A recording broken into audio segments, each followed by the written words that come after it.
private label, how that would play with their channel partners. Because, ultimately, you introduce a new brand and, upset all of the retail brands and they decide to leave the platform, that becomes an obvious problem. So that's the way we did that before, was to give the business to the actual manufacturer where possible. Okay. But I think, more specifically, just to the coming up with the formulation and kind of figuring out collaboratively, how to take something to market, I think that absolutely could be an interesting partnership, particularly because, go ahead. Please go ahead.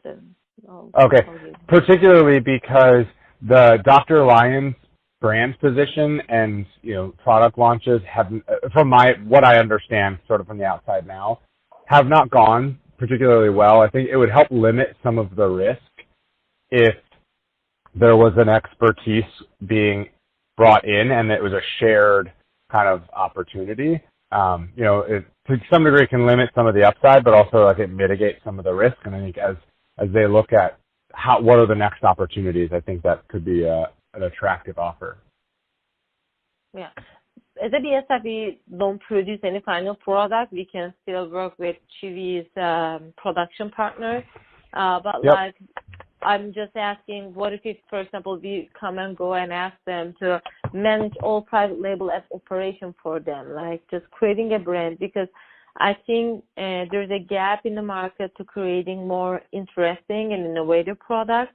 So we really have expertise on that. So then, and we don't have any direct big customers creating products for pet cosmetics. So the business environment is quite okay for us. So then we can create brands, or if they have their own brand, we can create formulation concept for them and lead the production in their partners. Yep. Yeah, and that's just a little bit of kind of background on the Chewy space within the pet industry. The pet industry overall is very old school, and a lot of old long-standing relationships with distributors, things like that. So Chewy coming into the market created a bunch of ripples in those kind of long-standing standardized sort of relationships. And one of the big challenges with anybody really is, can you provide me an opportunity to sell my product, and then you start selling your product? How do I continue to see opportunity to grow? Right, that was the huge splash that happened anytime we offered any sort of private label product.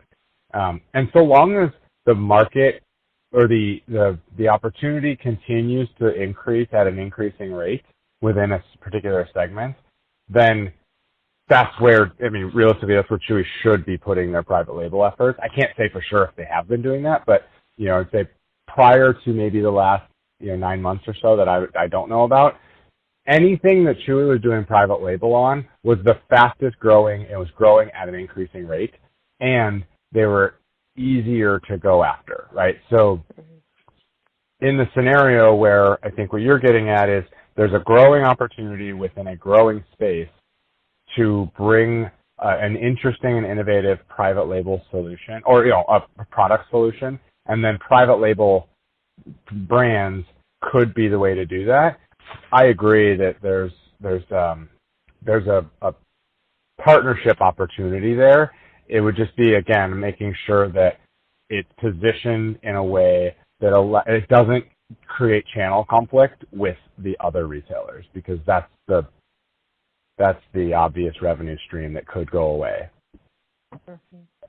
So do you have an approximate number in your mind? What is the percentage of private label business of Chewy for the cosmetic retail market? Can we say 10% or 20%? Sorry, it cut out a little bit. What was the question again? So when we think the cosmetics retail value of Chewy, what is the approximate percentage of